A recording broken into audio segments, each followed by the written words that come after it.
pro-North social-political organization, Arewa Consultative Forum, and some prominent voices from the northern region of Nigeria have said that the region cannot be forced to re-elect President Tinubu in 2027. The ACF and other northern leaders declared that no individual could claim to be the mouthpiece of the North, and as such it is wrong for the chairman of the All Progressive Congress, Abdullahi Gandu, to ask for the North to wait till 2031 before vying for the presidency.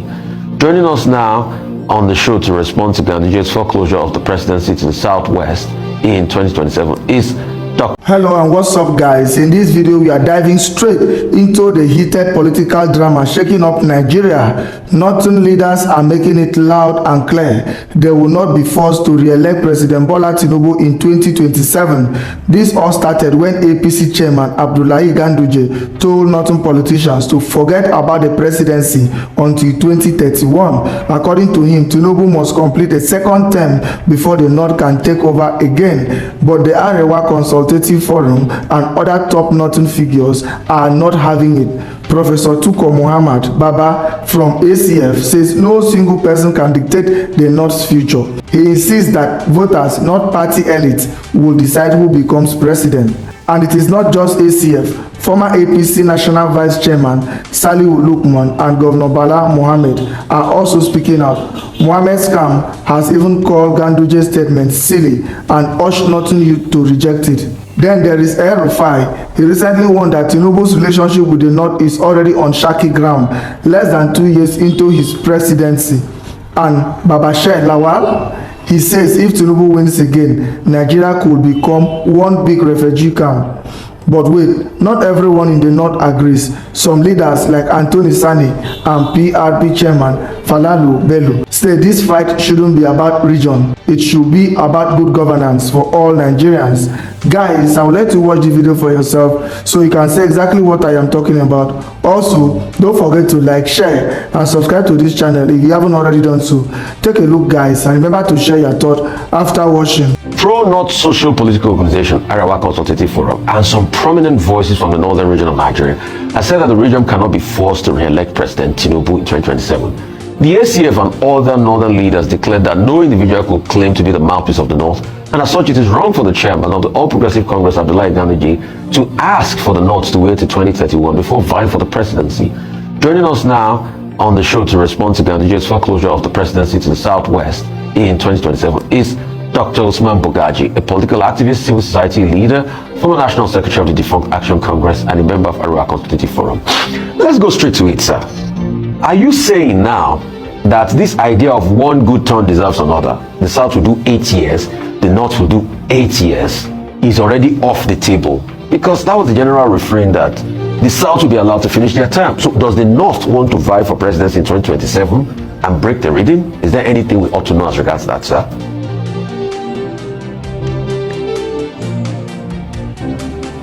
Well, Rufai, I think this is a very familiar conversation in the last 25 years. But I think so much has changed that that kind of conversation is actually outdated. Yes, politics is about popular participation. Yes, inclusion is very important. Yes, people need to make sense or have good reasons to be able to participate.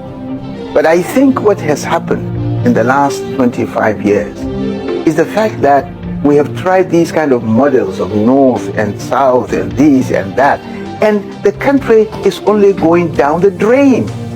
So I think it is time to start a new conversation, to start rethinking. How can we have democracy with development?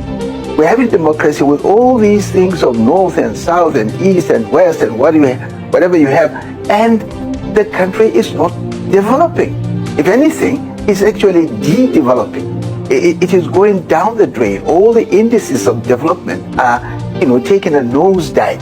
So I would rather say, while yes, it's important that we recognize and every part of this country and become inclusive, but I think we would be losing out on the challenges that are facing us if we continue with all the problems we have to start talking about North and South. I would rather be part of a new conversation that's start thinking about what team do we require that can fix this country that is about to break down, that is about to be run aground by reckless and irresponsible politicians who have held power in the last 25 years. And they are not ashamed of the fact that they have not performed well. And they are still talking about, ambitions. Everybody has an ambition to be this, ambition to be that. People are talking about their turn and their turn. And what have you done with those turns? You are destroying this country. We can't continue with these kind of conversations. Yes, like I said, we have to recognize everybody, we have to include everybody, we have to consult. But this should not deteriorate to a level where we start looking at turn by turn kind of presidency, or we start looking at this, or become fixated with this formula of North and South. And some people say, oh, this tribe has not had its chance, so they have to have their chance. Okay, those tribes who have had their chance, what have they done? So is it a tribal matter in the 21st century? Right. Please. All right, thank you so much. But my immediate question to you is, why now? I don't think you were this fervent, or the ACF was this fervent when it was said to be the turn of the North.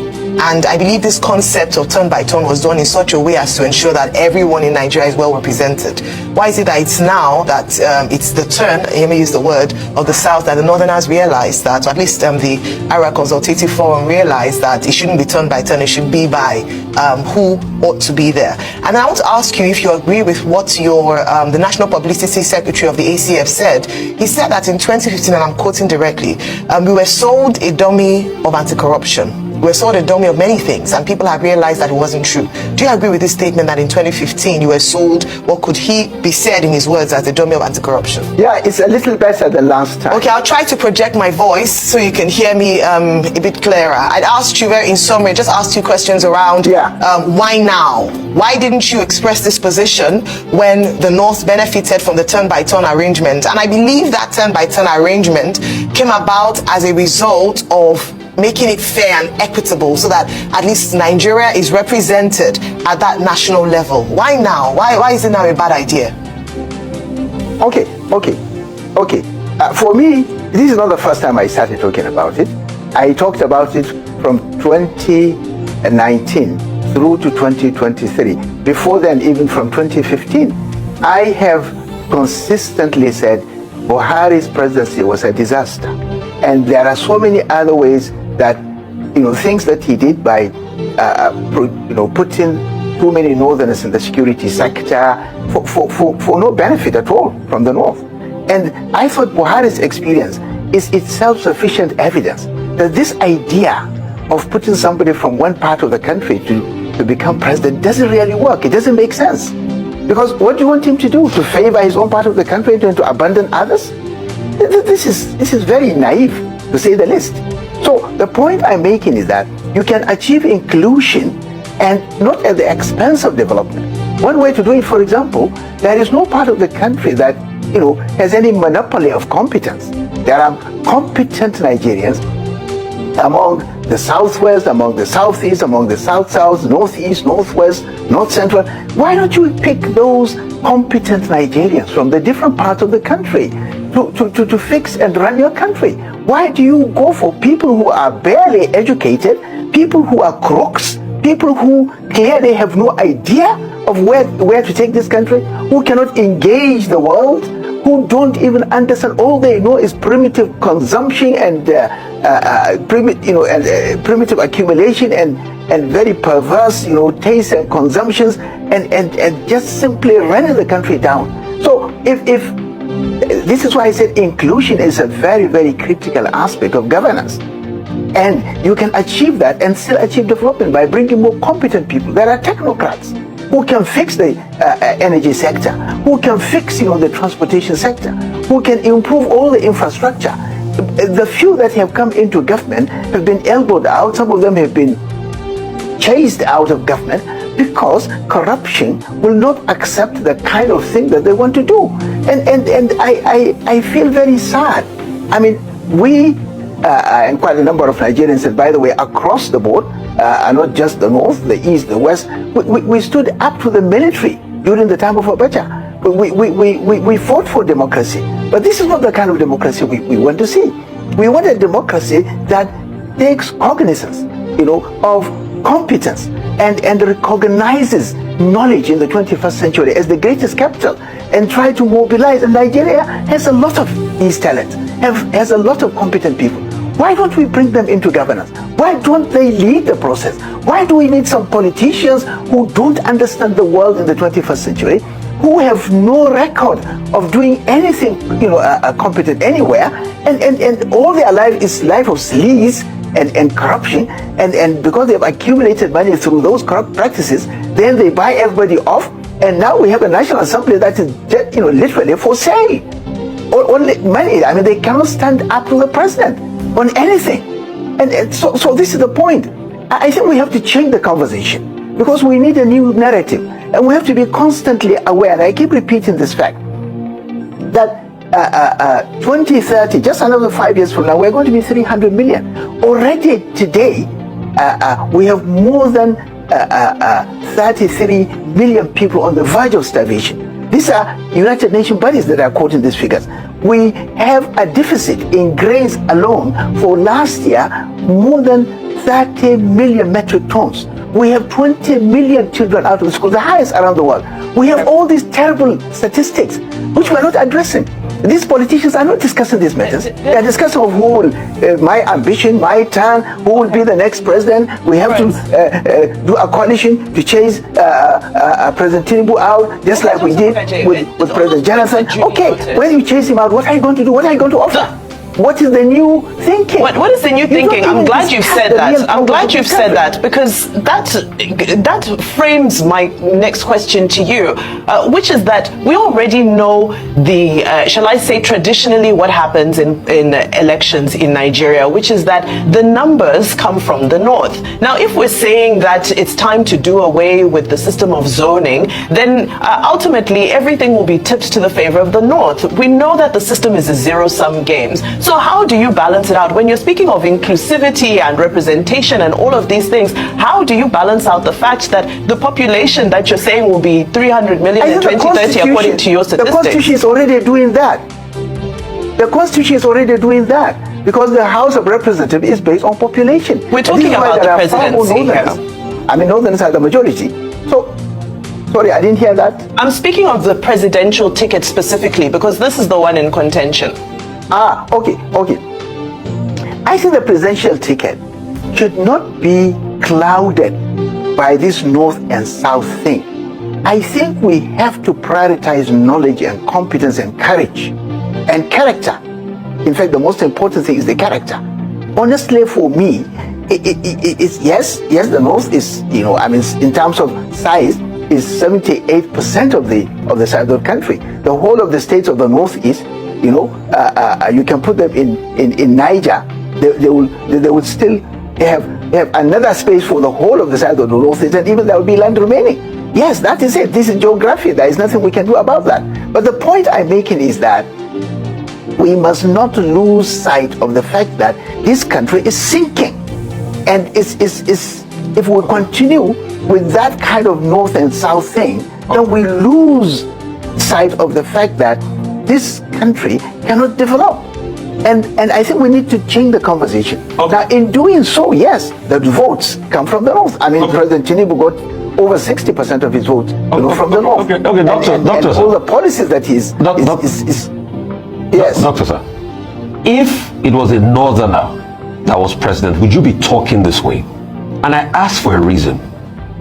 I did talk this way when President Buhari was there. No. Rufai, I have facts.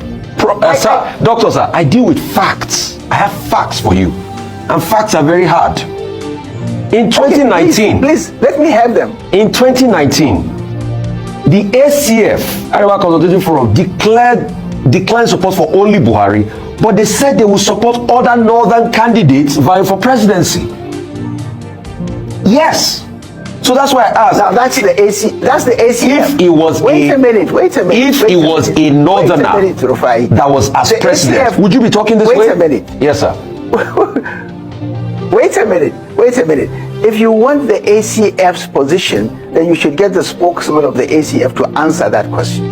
I, as Usman Bugaji, has not made that statement, and I don't believe, and I've made it very clear, that while inclusion is important, I do not insist that a president must come from a particular part of the country, beyond the fact that we should make sure that we prioritize competence, we prioritize character, we prioritize the courage that I think. So, I asked you the first question, sir.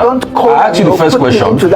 If it was a northerner that was president, would you be saying all of this? Because see, you can talk about competence. We all talk about competence. And when you look for competence, there are people in every region in this country that are competent enough to be president, from the north to the south. So it's not a want of... I said. No, hang on a minute. Every part of this country it's not a want of competence. But there's also an unwritten rule that says, you scratch my back, I scratch your back. The North does XYZ term, the South does XYZ term. I don't believe in that, Rufai. So I'm asking you... I don't believe in scratching backs. If it was a northerner that was president, would you still talk this way? I believe in development too. I'm on your side on development. But if it was a northerner that was president, would you still talk this way? But Rufai...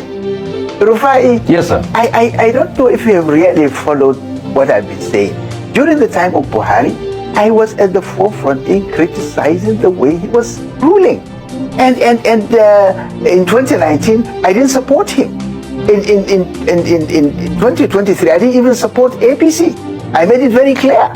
So the point I'm making is that, yes, there are people who say the kind of things you are saying, but I'm not one of them. I have my own view. I have my own understanding. I'm a northerner, and I care for the North. And I feel every part of this country should be developed. Otherwise, we cannot have peace. In fact, you have to go global.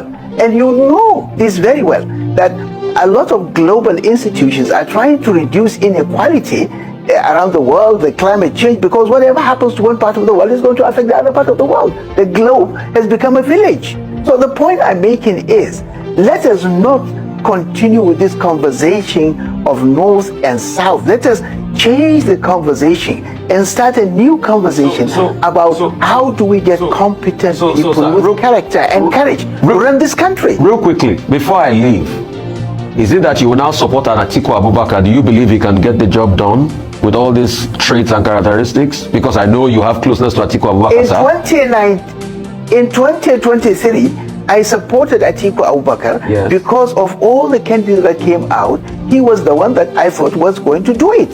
So you're an Atiku man. Is it safe to say you're an Atiku man? That's my own choice. And everybody has his own choice. And because Atiku will probably run in this election against Tinubu. Wait a minute. You're pushing your man. Wait a minute. Yes, sir. Rufai. Yes, sir. Rufai, listen to me. I'm not an Atiku man. I'm not anybody's man. When I was in ACN, Atiku left, and I remained. If I was his man, I would have left with him. Right. So I'm my own person. Okay. And I don't believe in anybody's man. I believe that people should have the courage of their own conviction.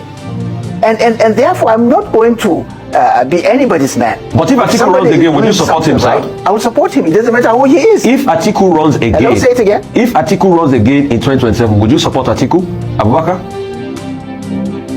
No. In fact, what I have been saying, if you have been listening, is that this idea of supporting one candidate with whatever combination or balancing of the ticket to go into the villa, to lock the gates, and then the wife will become the Queen Elizabeth of the First, and the children will become some prince and princess of Saudi monarch, and start behaving the way. This is outdated. We must not allow this country to fall into the hands of this kind of people. I would rather, and I'm not talking about Atiku here, I'm talking about all of them. I would rather we do a collegiate leadership where we get the best and the brightest, and there are a lot of them in this country, to come forward and salvage their country. That's my view. Thank you very much. And I've expressed this view openly in so many places. All right, thank you. I'm not going to support someone because he has been an old politician who has been around for some time, and then a combination of... I am not. I've made this point very clear. All right. Okay, I asked a question earlier, and I just want to pose that to you.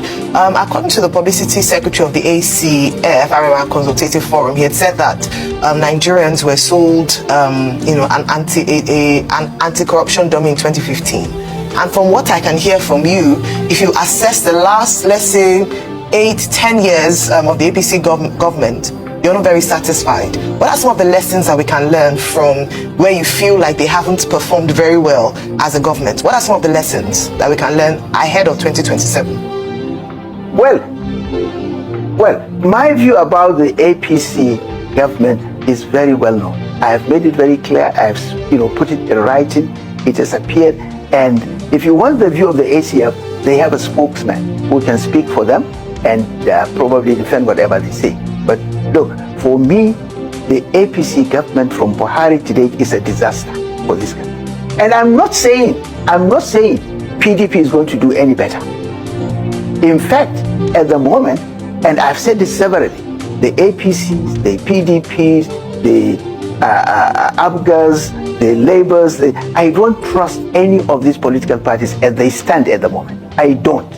And what I would want, what I think will work for Nigeria is, like I said, a collegiate leadership made of the best and the brightest. And we did attempt to do that. If you remember, we launched a platform called Rescue Nigeria Project. Ituaho Egadalo was part of it. Pato Tomi was part of it. Tairu Jega and a number of other people. What we were trying to do then, and we have not given up, is to get some of the best and the brightest people who can really, fix the problems of this country.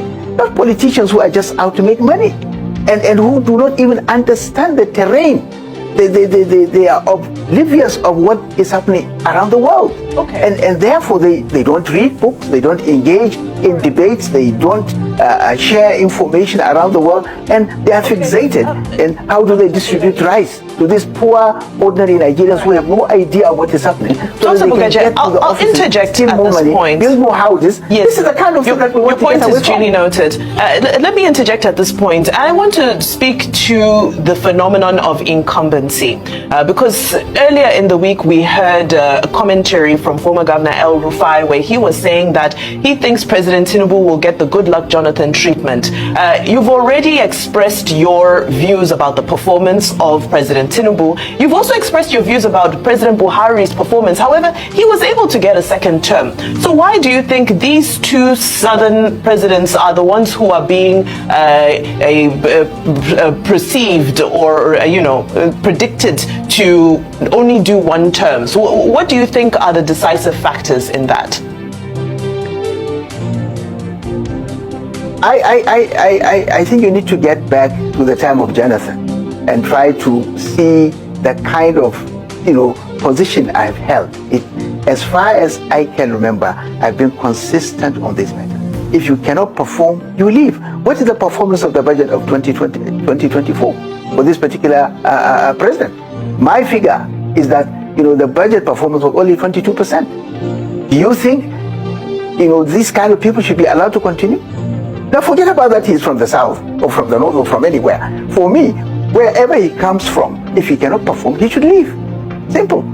So this idea of saying that, okay, because I'm from the north, I need a northern. We have tried it. Even those who tried it, they have now seen through that this does not work. Okay. What will work for this country is people of character, people of competence, people with the courage to be able to do the right thing. And there are many, but the political culture and the political arrangement will not allow them. And you don't wait for things to, for these politicians to allow you. We have to struggle to find our way, find a platform, mobilize the country, and try. This incumbency that you're talking about, look at what happened in Senegal. Oh, okay. I mean, Macky Sall was there. Okay. And yet these young people, one of them even came from the prison. Okay, so things are changing. Look at the event in Kenya. Dr. So Osman, these things I mean, the dynamics are different. Dr. Osman, as we wrap up, if you had not supported Atiku in the last election, who would you have supported next? Honestly, I didn't know Peter Obi enough to support him. I've been in this business for 25 years, and I saw there are ways you measure people, you size them up. And so the people that I saw around him are not people that are ready, to take the national, to take the nation together. They were all basically reacting or angry about a particular part of the country, and they were all fuming and trying to go on a vengeance. So that was my worry. Okay. And I would have supported Adewale of the SDP. That means if you are Adewale Adebayo. So the question, he comes across to me. Listen to me. We need to wrap up. Who would you have supported if you had not supported Atiku? Could it be Peter Obi? What I'm saying is that I would have supported Adewale Adebayo. Okay, Adewale Adebayo. He comes across to me as somebody who understands the terrain. Thank you so much. Of the SDP. Thank you so much. He comes across as somebody who understood this country. Thank you so much. I don't have really full background of what he has been and things, but as a person, he comes across as somebody who knows what he wants to do. So you will have supported Adewale Adebayo. We need to go. Thank you so much.